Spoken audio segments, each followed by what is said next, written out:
Nowadays sir आपके पास ही बहुत सारे रिलेशनशिप इश्यूज के क्लाइंट आते हैं जिनको जो एक दूसरे के साथ टाइम स्पेंड नहीं कर पा रहे हैं या किसी किसी रीजन की वजह से। और कभी कभी सोशल मीडिया भी इफेक्ट करता है इस चीज में, क्योंकि शायद ऑप्शन बहुत सारे हैं या फिर डिस्ट्रैक्ट हो जाते हैं चीजों से।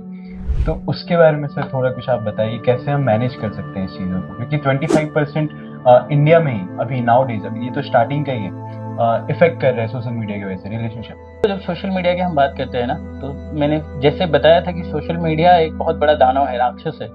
और इस राक्षस ने बड़े बड़े लोगों को निगल लिया, बड़े रिश्तों को निगल लिया, लोगों के हुनर को निगल लिया, लोगों की ईमानदारी को निगल लिया, और सबसे बड़ी बात है कि लोगों की इंटीग्रिटी जो कहते हैं ना। और सोशल मीडिया का इफेक्ट तो ऐसा है कि लोग कभी कभी देश से भी गद्दारी कर जाते हैं। रिश्ते तो बहुत एक छोटा ही आएगा देश के लेवल पे देखा जाए। बड़े बड़े हाल के दिनों में देखा गया, पहले भी देखा गया है कि हनी ट्रैप में लोग फंसे हैं, और बहुत अहम जानकारी है हमारे दुश्मन देश को लोगों ने दे दिया है। किसका इफेक्ट की वजह से? सोशल मीडिया पे। क्योंकि डीप फेक के जमाने में, एआई के जमाने में आप नहीं जानते हैं कि सामने वाला कौन है, क्या वो महिला है या पुरुष है, या कोई आपका दुश्मन बैठा है कुछ दिखा रहा है। अब हाल के दिनों में आप देखेंगे तो अगर जो हम फिर रिश्ते पे आते हैं, जो हमारी दुनिया में सबसे मजबूत रिश्ता किसको माना जाता है? पति पत्नी का, माँ बेटे का। एक अभी खबर आई थी जिसमें माँ को बेटे ने पीट पीट के मार डाला। क्यों? माँ गई, वो गेम खेल रहा था, उसको मना कर दिया। एक और इश्यू आया था जिसमें कि लड़के ने पूरा कम से कम 10 लाख से ज्यादा उसने कर्जा कर लिया था, और घर वाले चुकाते चुकाते परेशान हो गए, फिर उस लड़के ने जहर खा लिया। तो ऐसे तमाम रिपोर्टिंग होती है जो बहुत दुखद है। इसका ज्यादा कसूरवार सिर्फ सोशल मीडिया नहीं है, काफी हद तक हम भी है, क्योंकि हम ये तय नहीं कर पाते कि हमें कितना यूज करना है। हर 5 में से एक जो डिवोर्स हो रहे हैं, उसका कारण क्या है? सोशल मीडिया के ऊपर जाकर के आप लोगों को सर्च करते हैं, और लोग क्या करते हैं? आपको झूठा दिखावा करते हैं। वो फिल्टर्ड होते हैं, अनफिल्टर्ड तो होते नहीं है। वो बढ़िया दिखाएंगे, ड्रेसेस बढ़िया दिखाएंगे, अपनी पैसा बढ़िया दिखाएंगे, शो ऑफ करेंगे, और आप बहुत जल्दी, मेल हो या फीमेल हो, वो इफेक्ट आपको इफेक्ट कर देता है। और वो इफेक्ट इतना ज्यादा इफेक्ट करता है कि कई बार आप मन ही मन में ये मान लेते हैं कि यही मेरा जीवन का सबसे इंपॉर्टेंट आदमी है।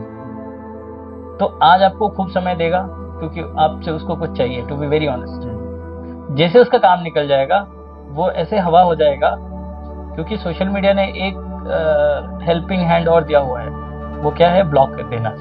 लोगों को जब लगता है कि लोग मुझे समझ नहीं आ रहे, ओवर हो रहा है, तो जो मजा होता है वो धीरे धीरे सजा में बदलने लग जाता है।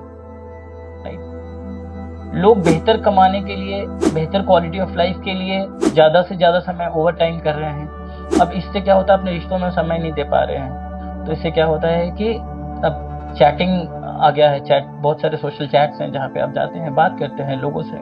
लोगों को बस कहने को बहुत टाइम नहीं है, और कहिए तो बहुत सारा टाइम है। किसी से पूछे तो कहते हैं मेरे पास टाइम नहीं है, बट एक्चुअल में देखेंगे तो उसका सारा टाइम कहाँ जा रहा है? कोई भी ऐसा, जो भी ये लोग मेरा पॉडकास्ट देख रहे हैं, उसमें आप देखेंगे तो उनका कम से कम 4 से 6 घंटा तक एवरेज टाइम सोशल मीडिया पर जाता है। और रिसर्च कहता है कि इतना ही समय अगर जो आप कोई काम करने में आप लगाते हैं, या कोई गोल अचीव करना चाहते हैं और उस गोल को पाना चाहते हैं, तो एवरेज एंड ऑन एवरेज 4 घंटा आपको मेहनत करना पड़ेगा उस गोल से रिलेटेड, और आपको गोल वो मिल जाएगा। तो सोचिए सब कुछ गोल गोल क्यों है? क्योंकि आपका जो कहते हैं ना कि आपकी जो ड्यूटी है, रिस्पॉन्सिबिलिटी है, उसको ना करके आप एक ऐसी जगह पर अपना समय दे रहे हैं जहाँ पे आपको मिल क्या रहा है? धोखा, चीटिंग, एंग्जाइटी, डिप्रेशन। और सबसे बुरा चीज ये है कि आप अपने बने बनाया रिश्ता, बना बनाया घर तोड़ करके आप कहीं और जुड़ रहे हैं। तो मैक्सिमम जो आज के टाइम पे देखेंगे चीटिंग्स बढ़ गए हैं, वो क्यों है? Social media chat. तो सर इसका सॉल्यूशन बता दीजिए, और कि इसके बाद जो इफेक्ट होता है हमारे ब्रेन पे और हमारे बॉडी पे। देखो, हमारे कभी कभी आपकी स्ट्रेंथ ही कई बार वीकनेस बन जाती है, क्योंकि जब आप स्ट्रेंथ को यूटिलाइज नहीं कर पाते हैं। यूथ के साथ एक यही प्रॉब्लम है इंडिया में, कि वो जिनको इन्फ्लुएंसर मान रहे हैं, मैं ये वर्ड नहीं यूज करना चाहूंगा, but I hope you understand this. तो वो लोग पैरोडी वीडियोस बनाते हैं, लोगों का मजाक बनाते हैं, प्रैंक के नाम पे कुछ भी करते हैं। हमारा 95% यूथ कहाँ पे जुड़ा हुआ है? इंस्टाग्राम पे और सोशल मीडिया पे, बाकी के सोशल मीडिया पे। अब ये अभी रिसर्च बताया है कि जो हाइपरटेंशन हो रहा है लोगों को, जो अटेंशन कॉन्सेंट्रेशन एंगर इश्यूज आया है, उसका सबसे बड़ा एक रोल है सोशल मीडिया का। सबसे बड़ा एक एकेडमिकली डिग्रेड हुआ है, उसका भी सबसे बड़ा कारण क्या है यूथ में? Social media.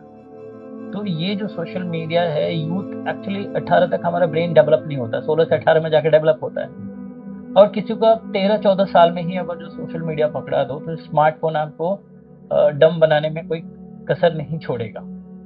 क्योंकि पेरेंट्स भी कई बार दिखावा के लिए कि मेरे पास अच्छा स्टेटस है, पैसे हैं, तो मेरे बच्चे को भी वो बच्चे के थ्रू ही तो शो ऑफ करते हैं, लोग फ्लैक्स करते हैं, तो उसको महंगा फ़ोन दिलाना, बहुत जल्दी गाड़ी दिला देना। अब साल में देखिए तो जितना नॉर्मल डेथ नहीं होती उससे ज़्यादा एक्सीडेंट में डेथ होती है। और सबसे ज़्यादा एज क्या है? 16 से लेकर के 25 साल की उम्र में सबसे ज़्यादा बच्चे डेथ किए हैं। महंगी महंगी बाइक्स दिलाना, कार, अभी आप देखेंगे रिसेंटली कई एक्सीडेंट हुए। तो एक तो कोई रूल नहीं है सोशल मीडिया के लिए एक्चुअल में कि कितना बच्चा यूज़ कर सकता है। फैंटेसीज गेम सारे स्टूडेंट्स खेल रहे हैं, बहुत जल्दी पोर्नोग्राफी एडिक्शन और कौन कौन सा गेम आ गया है आजकल।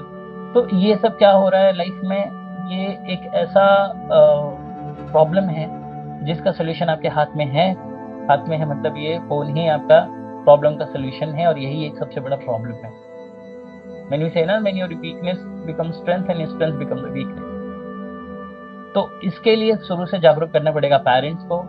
क्या देखना है, कितना देखना है, ये कंट्रोल होना चाहिए। आपका आधार कार्ड या आईडी कार्ड ऐसा होना चाहिए जिससे ये तय हो स्कैन करके कि आप 18 क्या आप 20 प्लस हो, तब जाकर के फ़ोन। साइकोथेरेपी इस पे काम करती है कि अगर आपको डिटॉक्स करना है सोशल मीडिया से? बिल्कुल, देखिए इसमें सिर्फ बच्चे पे काम करने की जरूरत नहीं है। बच्चे के सबसे इम्पोर्टेंट केयर टेकर कौन होते हैं? उनके पेरेंट्स। तो पेरेंट्स को भी ये सिखाना पड़ेगा कि आपके बच्चे के लिए ये बहुत खतरनाक है।